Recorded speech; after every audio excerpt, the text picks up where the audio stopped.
അങ്ങനെ ഞങ്ങൾ തായ്ലൻഡിൽ ചെന്ന് ഇറങ്ങി. ഇത് ഞങ്ങൾ ലഗേജ് എടുക്കാൻ പോവാണേ. ഭയങ്കര എക്സൈറ്റഡ്, എന്താ കാണാൻ പോവുക എങ്ങനെയാണെന്നൊക്കെ അറിയാൻ വേണ്ടി. അങ്ങനെ ഞങ്ങൾ ലഗേജൊക്കെ എടുത്തിട്ട് ഇനിയും ക്യാഷ് കൺവേർട്ട് ചെയ്യണം. നമ്മുടെ തായ്ലൻഡ് മണി വേണം, ഞങ്ങളുടെ ഇല്ല. അപ്പോൾ അത് കൺവേർട്ട് ചെയ്യാൻ വേണ്ടി ഞങ്ങൾ ബേസ്മെൻറ്റിലേക്ക്, ഇത് സെക്കൻഡ് ഫ്ലോറിലാണ് ഞങ്ങളിപ്പോൾ നിൽക്കുക. അപ്പോൾ താഴോട്ട് പോകാമെന്ന് ഓർത്തു. കേട്ടിട്ടുണ്ടായിരുന്നു ബേസ്മെൻറ്റിൽ പോയാൽ നല്ല വ്യത്യാസമുണ്ട്, കൺവേർഷൻ റേറ്റ് കൂടുതൽ അവിടെ കിട്ടും എന്നായിരുന്നു. കാര്യം വരുന്നവരെല്ലാം എയർപോർട്ടിൽ നിന്ന് ഇറങ്ങുന്ന ആ ഫ്ലോറിൽ നിന്ന് വാങ്ങിച്ചുകൊണ്ട് പോകുന്ന കാരണം ബേസ്മെൻറ്റിലേക്ക് ആരും പോകത്തില്ല. അങ്ങനെയുള്ളതുകൊണ്ട് അവിടെ കൂടുതൽ റേറ്റ് ഉണ്ടെന്ന് കേട്ടതുകൊണ്ട് ഞങ്ങൾ അങ്ങോട്ട് പോകാനായിട്ട് എലിവേറ്ററില്ല, താഴെ ബേസ്മെൻറ്റിലെത്തി. ദൂരെ നിന്ന് ഞങ്ങൾക്ക് കാണാം അവിടെ കറൻസി കൺവേർട്ടർ എഴുതിയിട്ട് കട ഇട്ടേക്കുന്നത്. ഇവിടെ അധികം ആൾക്കാരൊന്നുമില്ല, വളരെ ക്വയറ്റായിരുന്നു. കാര്യം എല്ലാവരും വന്ന് അവിടെ നിന്ന് അങ്ങ് പോവല്ലേ.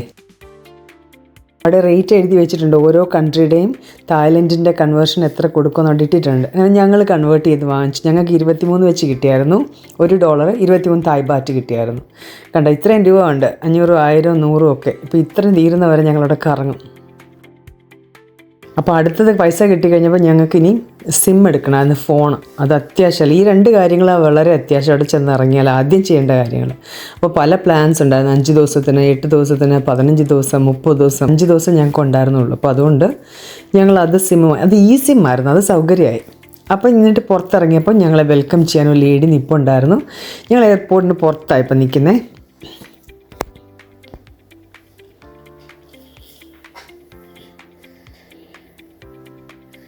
ഞങ്ങളുടെ വണ്ടി എത്തി. ഇവിടുന്ന് 1 മണിക്കൂർ ദൂരമുണ്ട് ഞങ്ങൾക്ക് ഞങ്ങളുടെ സ്ഥലത്തേക്ക്, പട്ടായയിലേക്ക് പോകാൻ. ബാങ്കോക്കിലായിരുന്നു എയർപോർട്ട്. അപ്പോൾ ഓൺ ദ വേ ഞങ്ങൾ അയാളോട് പറഞ്ഞിട്ടുണ്ട് ഇപ്പോൾ ഞങ്ങൾക്ക് എവിടെയെങ്കിലും തായ് ഫുഡ് കഴിക്കണമെന്ന്. പക്ഷേ അയാൾ ആദ്യം ഞങ്ങൾ ഇന്ത്യൻ റെസ്റ്റോറൻറ്റിൽ കൊണ്ടുവന്ന് നോക്കി. ഇവിടുന്ന് നമ്മളിത് സാമ്പാറും ചോറും കഴിച്ചു പോയി, നമുക്ക് എന്താ ഇനി അവിടെയും ചെന്ന് കഴിക്കണ്ടല്ലോ. തായ്ലൻഡിൻ്റെ ട്രഡീഷണൽ ഹോട്ടലിൽ നിർത്തണം എന്ന് ആ പുള്ളിയോട് പറഞ്ഞിട്ടുണ്ട്. നിർത്തുമായിരിക്കും. നല്ല റോഡ്സൊക്കെ, നല്ല ഉച്ച സമയമായിരുന്നേ ചെന്നെത്തിയത്, നല്ല വെയിലും ഒക്കെ ആയിട്ട്. അങ്ങനെ ഹോട്ടലിൽ കൊണ്ട് നിർത്തി. കടകളിങ്ങനെ ഒത്തിരി കടകളാണ് ആ പ്ലാസയ്ക്കകത്ത് മൊത്തമേ. ഏത് വേണേലും നമുക്ക് ചൂസ് ചെയ്യാം. ഡക്ക് ഇരിക്കുന്നതാണ്, ഡക്കിനെ കണ്ടോ കിടക്കുന്നത്? ഡക്ക് തലകഴിക്കാൻ ശീർഷാസനത്തിൽ കിടക്കുക. അതുകൊണ്ട് ലിവർ ഇരിക്കുന്നു, മുറിച്ച് വെച്ചേക്കുന്നു. വെളിയിൽ നിന്ന് വെയിലടിക്കുന്നതുകൊണ്ട്, ഗ്ലാസ്സിലടിക്കുന്നതുകൊണ്ട് നിങ്ങൾക്ക് വ്യക്തമായിട്ട് കാണുമോയെന്ന് അറിയത്തില്ല. താറാനെ കണ്ടോ? അവിടെ കടകൾ ഇതിൻ്റെ അകത്തൊക്കെ കണ്ടോ? ചിക്കൻ വിങ്സൊക്കെ ആണെന്ന് തോന്നുന്നു. കണ്ടില്ലേ, ചിക്കൻ്റെ വിങ്സൊക്കെ ഉണ്ടാക്കി റെഡിയാക്കി വെച്ചിരിക്കുക, എടുത്തുകൊണ്ട് പോയാൽ മതി. തൊട്ട് കടകളാണ്. സ്മൂത്തി ഇരിക്കുന്നു. 95 ബാറ്റ് വില എഴുതിയിട്ടുണ്ട്. 75 ബാറ്റ്, തായ് ബാറ്റ്. അവിടെ കോഴിയെ ഞാത്തിയിട്ടേക്കുന്നു. അങ്ങനെ അവസാനം എന്തെടുക്കണമെന്ന് കൺഫ്യൂഷനിലാണ് ഞാനിപ്പോളെ. സാധനം ഞാൻ ഈ കടയുടെ അവിടെ അങ്ങ് നിന്ന്, എനിക്ക് ഇവിടുന്ന് പോകാൻ വയ്യ. ഇവിടെ നിന്നിട്ട് ഇവിടുന്ന് എന്തെങ്കിലും പിക്ക് ചെയ്യും. എല്ലാത്തിൻ്റെ അത് ഞാൻ ഒരു കാര്യം നോക്കുമായിരുന്നേ, എല്ലാ മീറ്റിൻ്റെ കൂടെയും വെജിറ്റബിൾസ് ഇട്ടിട്ടുണ്ട്. മിൻസ്ഡ് ബീഫിൻ്റെ കൂടെ ഗ്രീൻ പീസ്, ഇതേ കാണാമോ? ഇതിൻ്റെ അകത്ത് എല്ലാത്തിലും ഇട്ടിട്ടുണ്ട്. ചിക്കൻ്റെ അകത്ത് ഇട്ടിട്ടുണ്ട്. ചിക്കൻ്റെ അകത്ത് വെണ്ടയ്ക്ക, അല്ലെ പയർ, എല്ലാം കൂടെ. അങ്ങനെ ഞാൻ വാങ്ങിച്ചേ ചോറൊരു പാത്രം അവർ തരും, അതിൻ്റെ കൂടെ 2 സൈഡും കൂടെ നമുക്ക് എടുക്കാമായിരുന്നു. അങ്ങനെ ഞാനൊരു ചിക്കൻ്റെ അകത്ത് കണ്ടോ നമ്മുടെ നീളമുള്ള വലിയ പയർ, മെഴുക്ക് വരട്ടുന്ന പയർ പോലെ ഇട്ടേക്കുന്നത്, അത് ഒരുമിച്ചിട്ടേക്കുക. ഇപ്പുറത്തെ ഇരിക്കുന്നത് എന്തുവായിരുന്നു, പേര് മറന്നുപോയി. അതിൻ്റെ അകത്ത് ഇട്ടിട്ടുണ്ട് മീറ്റ്. കണ്ട കടയുടെ മുതലാളി ഇരിക്കുന്നുണ്ട് ഗൗരവത്തിൽ, അവിടെ ചുമ്മാ കുത്തിയിരിക്കുവാണേ. ക്യാഷ്യറെല്ലാം പൈസ കറക്റ്റ് വാങ്ങിക്കുന്നത് നോക്കിയൊക്കെ ഇരിക്കുക. ഇത് കണ്ടോ, ഇത് എൻ്റെ കോഴിയുടെ അല്ല, പന്നിയുടെ കണ്ട് കാലാന്ന് തോന്നേ. വലിയ കാല, അത് വെള്ളത്തിൽ കിടക്കുക. അതാണ്ട് മുട്ടയുടെ ഉണ്ണിയുടെ നിറം കണ്ടോ? നമ്മുടെ കേരളത്തിലെ കോഴിയുടെ മുട്ടയുടെ ഉണ്ണിക്ക് ഇത്രയും നിറയില്ല. പിന്നെ തിരിച്ച് ഞങ്ങൾ കയറി. പിന്നെ അടുത്ത് പട്ടായയിലേക്ക് പോവാം.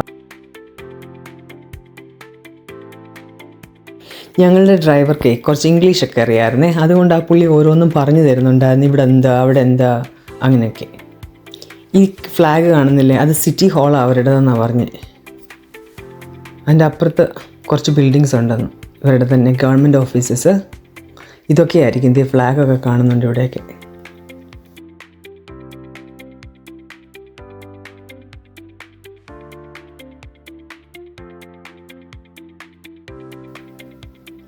ഇതൊരു മോളാണ്, ടെർമിനൽ 21 എന്ന് പറഞ്ഞൊരു വലിയ ഹ്യൂജ് ഒരു മോളാണെന്നാണ് പുള്ളി പറയുന്നത്. ഇതെപ്പോഴും അവിടെ ഈ പകലും എല്ലാം അവിടെ ആളുടെ കണ്ടില്ലേ, നീല കളറിൽ കൊച്ചു കൂടാരം പോലെ, അതെല്ലാം ഓരോരോ കടകളാണ്.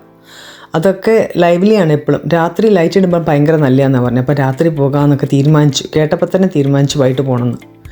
ഞങ്ങളുടെ വീണ്ടും ഞങ്ങളുടെ ഹോട്ടലിന് തൊട്ടപ്പുറത്താണെന്നാണ് പുള്ളി പറയുന്നത്. കുറച്ച് നേരമായിട്ട് പുള്ളി ഡ്രൈവർ പറയുന്നുണ്ട് നിങ്ങളുടെ ഹോട്ടൽ ഇവിടെ എത്തി. പക്ഷേ ഇതുവരെ ഞങ്ങൾ കണ്ടില്ല. അങ്ങോട്ട് നോക്കിയാൽ വെളി ബീച്ച് കണ്ടോ, എന്തോ രസമുണ്ടെന്നറിയാം കാണാം. വെയിലായതുകൊണ്ട് ശരിക്കും നിങ്ങൾക്ക് ആ വ്യൂ കിട്ടത്തില്ലായിരിക്കും ഇപ്പോൾ. പക്ഷേ അങ്ങോട്ട് അടുത്തേക്കല്ലേ പോവാം, അപ്പോൾ കാണാം. ഇവിടുന്ന് ഞങ്ങൾക്ക് കാണാം ഇവിടെ ഇരുന്നുകൊണ്ട്. ഈ ഹോട്ടലിനടുത്തായി ബീച്ചും എല്ലാം. ബീച്ചും ഈ വലിയൊരു മോള്, കടകൾ എല്ലാം അതിനടുത്തുണ്ട്. അപ്പോൾ എവിടെയൊക്കെ ഇറങ്ങി എക്സ്പ്ലോർ ചെയ്യണമെന്ന് ഇപ്പോഴേ പ്ലാൻ ചെയ്ത് വെച്ചേക്കുവാണേ, വെക്കുക. ഇപ്പോഴും അവിടെ ആളുണ്ട്, ബീച്ചിൽ ആളൊക്കെ ഉണ്ട്.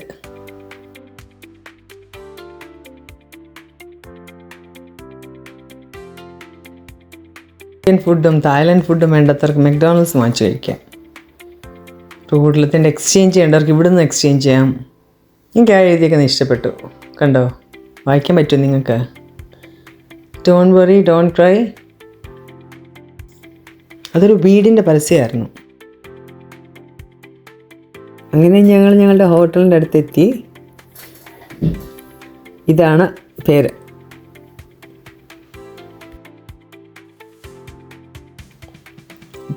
ഒത്തിരി ആൾക്കാരുണ്ട്, വിസിറ്റേഴ്സ്, ടൂറിസ്റ്റുകൾ ഒത്തിരിയുള്ള സ്ഥലമല്ലേ തായ്ലൻഡ്. അപ്പോൾ അവിടെ ഒത്തിരി പേര് ചെക്ക് ഇൻ ചെയ്യുന്നുണ്ട്. ഇത് അവരുടെ രാജാവാണെന്നാണ് പറഞ്ഞത്, രാജാവും ഭാര്യയും. തായ്ലൻഡ് ഭരിക്കുന്ന രാജാവല്ലേ. ഡ്രൈവറെ കണ്ടോ, ഞങ്ങളെ തെറ്റിച്ച് കൊണ്ടിറക്കിയത് തൊട്ടപ്പുറത്തെ ബിൽഡിങ്ങിലായിരുന്നു. അപ്പോൾ ആ പുള്ളി എന്നിട്ട് വഴി പറഞ്ഞു തരുമോ, അതെ ഇവിടെ നിന്ന് ഇറങ്ങി ആ താഴോട്ട് പോകണം ഞങ്ങൾക്ക്. അവിടെ നിർത്തേണ്ടതിന് വരും ഇവിടെ കൊണ്ട് ഞങ്ങളെ ഇറക്കി. അവിടെയൊക്കെ ആൾക്കാർ പൂളി കളിച്ചേച്ച് അവിടെയൊക്കെ കിടപ്പുണ്ട് കസേരയിലൊക്കെ, നിങ്ങൾക്ക് കാണാമെന്ന് അറിയത്തില്ല. ആ ബിൽഡിങ്ങിൻ്റെ താഴെ പൂളാണ്. ആ തൂണൊക്കെ നിൽക്കുന്ന ആ പൂളിൻ്റെ അകത്ത. നല്ല ഭംഗിയുണ്ടായിരുന്നു കാണാൻ.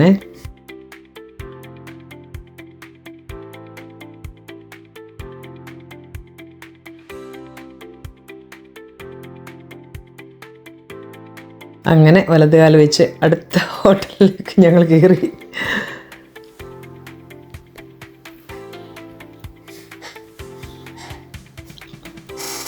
ഇത് കണ്ടോ, വെൽക്കം ഡ്രിങ്കാ, നമുക്കെടുത്ത് കുടിക്കാം. അവിടെ വരുന്ന എല്ലാം ക്ഷീണിച്ചല്ലേ. ഇതിനാണെങ്കിൽ നമ്മുടെ നൊങ്കില്ലേ, പനന്നൊങ്ക്, അതിൻ്റെ ഒരു ഫ്ലേവറായിരുന്നു.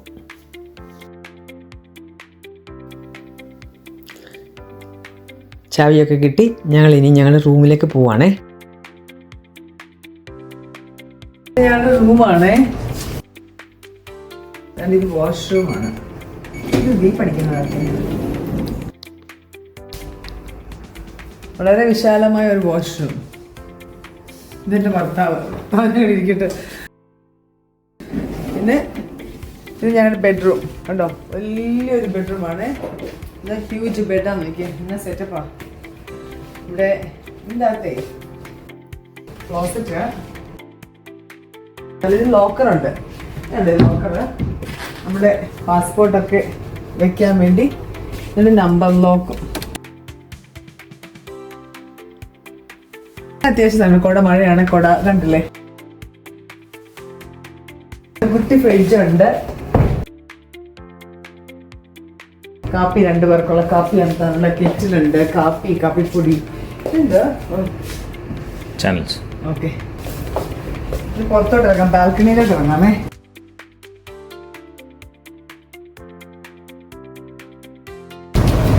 അതെൻ്റെ സിസ്റ്റർ അവിടെ ഇരിക്കുന്ന ആള്. അവിടെ എല്ലാവരും വന്നേക്കുന്നത്.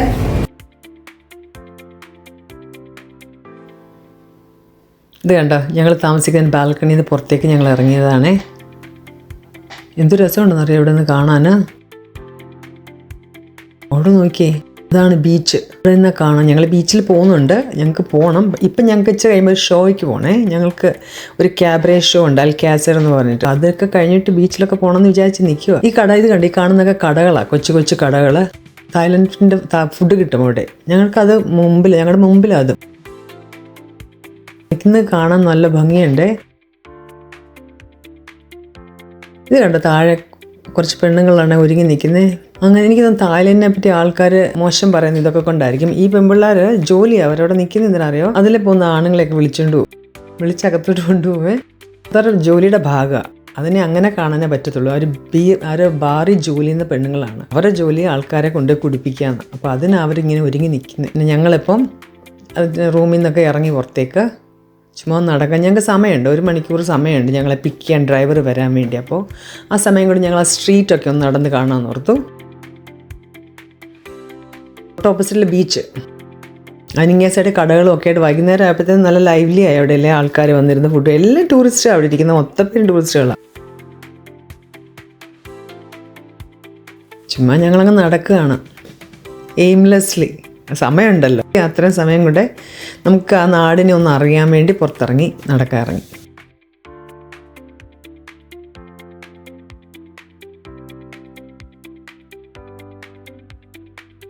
ഇത് കണ്ടോ വണ്ടിയല്ലേ? ഒരു മനുഷ്യന് തോളയിരിക്കുന്നത് എന്താണെന്ന് കണ്ടോ? നിങ്ങൾക്ക് കാണാൻ പറ്റുന്നുണ്ടല്ലോ. അയാൾ അതിനെ കൊണ്ട് വൈകിട്ട് നടക്കാൻ ഇറങ്ങിയതായിരിക്കും വണ്ടിയിൽ. അതായത് വൈകുന്നേരം ആയപ്പോഴത്തെല്ലാം സെറ്റാക്കുന്നുണ്ടേ. കടയിലൊക്കെ കുപ്പികളൊക്കെ എടുത്ത് വെക്കുന്നു. റോഡ് ക്രോസ് ചെയ്ത് ഞങ്ങളെ ബീച്ചിലിൻ്റെ അവിടെ കൂടെ ഒന്ന് പോയേക്കാമെന്ന് ഓർത്ത്. ചുമ്മാ ഒന്ന് നടക്കാം, ആ ഒരു ഫീൽ കിട്ടുമല്ലോ. വലിയൊരു ബീച്ചാ അതെ.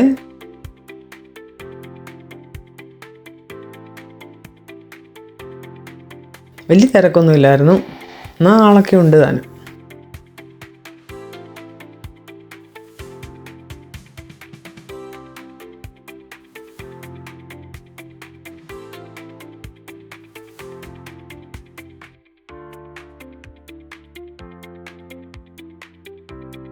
അങ്ങനെ നിന്നപ്പോൾ ഞങ്ങൾക്ക് കോൾ വന്നു, ചില ഷോയ്ക്ക് കൊണ്ടുപോകാൻ ഡ്രൈവർ വന്നെന്ന് പറഞ്ഞു. ഞങ്ങൾ തിരിച്ച് വീണ്ടും നടന്ന് വരും. ഇത് കണ്ട് ഈ പോകുന്ന വഴിക്ക് ഇവരെ കണ്ടോ, അവരുടെ വണ്ടി കണ്ടോ, അതാ സെറ്റപ്പ്. ആ വണ്ടിയിൽ അവരുടെ ജീവിതം അവർ ജോലി ചെയ്യുന്നത്, കടയൊന്നും വെക്കേണ്ട ആവശ്യമില്ലേ. ഇത് കണ്ടോ, ഞങ്ങൾ തിരിച്ചു പോകുമ്പോൾ ഈ സ്ട്രീറ്റ് കണ്ടോ, ഈ സ്ട്രീറ്റിലിരിക്കുന്ന പെൺകുട്ടികളെ കണ്ടോ. പെൺകുട്ടികളും പ്രായമുള്ളവരും ഒക്കെ കാണുമായിരിക്കേ, നോക്കിക്കോ. അവരെല്ലാം ഇങ്ങനെ അവരുടെ ജോലി അത്. അവരിങ്ങനെ ഒരുങ്ങിക്കെട്ടിയിരിക്കുകയാണ് ആൾക്കാരെ വിളിക്കാൻ വേണ്ടി. അവർക്ക് കുറച്ച് തുണി, ഇവരൊക്കെ കുറച്ച് തുണികളെ ഇട്ടിട്ടുള്ളത്, അവരുടെ പാർട്ട് ഓഫ് കൾച്ചറായിരിക്കും. നമ്മളത് നോക്കേണ്ട ആവശ്യമില്ല, പോയി കണ്ട് തിരിച്ചു പോവുക. അത് അവരവരുടെ ജോലി ചെയ്യുന്നു എന്ന് വിചാരിച്ചാൽ മതി. ഇഷ്ടം പോലെ ആ സ്ട്രീറ്റിലെല്ലാം ഇങ്ങനെ എല്ലാ ബാറാണത് മൊത്തം. അതിന് മുമ്പിൽ ഇത്രയും പെണ്ണുങ്ങൾ ജോലി ഇങ്ങനെ ഇരിക്കുകയാണ്. ഇത് അവരുടെ ജോലി. വിളിച്ചുകൊണ്ട് പോവുക, കുടിപ്പിക്കുക, ബാറുകാരനെ നന്നാക്കുക. മസാജ് സെൻറ്ററിനെ പറ്റി പറയാതിരിക്കാൻ പറ്റത്തില്ല. കൂണ് പോലെ എവിടെ നോക്കിയാൽ മസാജ് സെൻറ്റേഴ്സ് ആയിരുന്നു കേട്ടോ.